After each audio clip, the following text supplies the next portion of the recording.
তো বন্ধুরা, রাত্রেবেলা কিন্তু আমি পিকনিক থেকে এসে 11টার সময় গাজরের রসমালাই নিয়ে চলে এসেছি দীপদের বাড়িতে। দেখুন কি হয়। আগে রিভিউ দিবি, তারপরে কথা। হ্যাঁ, কে বলবি? আজকে জন্মদিন না, আমার জন্মদিন 22শে জুন। খেয়ে বল কেমন হয়েছে। তুই কি করে বললি ভালো হয়েছে? না না, আমি খাবো না। না না, পড়েছে না, দেখো তো একদম দিতে হয়। না থাক, যেটা আমি ধুই নিচ্ছি। যেটুকু দে, একটু যেটুকু দে। যেটু তুমি খেয়ে বলো, যেটু একটা দে না, একটা দে, এক পিস খেয়ে বলুক কেমন হয়েছে। যেটু গাজরের রসমালাই করে দে না, চামচ দেন একটা।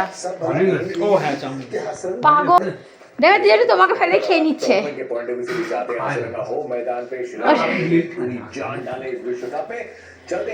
আমার জেঠু রিভিউ দেবে কেমন হয়েছে।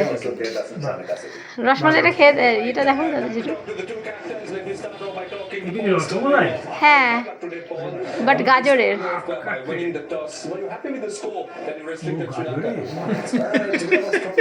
মালাই ঠিক আছে, যেটা চিনি টিনি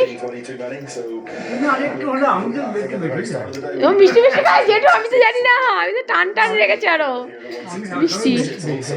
ভালো হয়েছে না তোমাকে? যাক, কাজের মেয়ে কাছের মেয়ে বুঝলা তো। বাটকে দেখেছো ইয়ে ফুল চুরি করতে বেরোয়।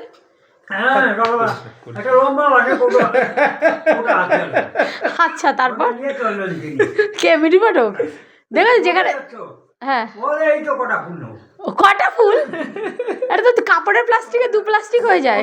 অনেক ফুল আছে তো, তুমি বলে না আমি এক একটা নি।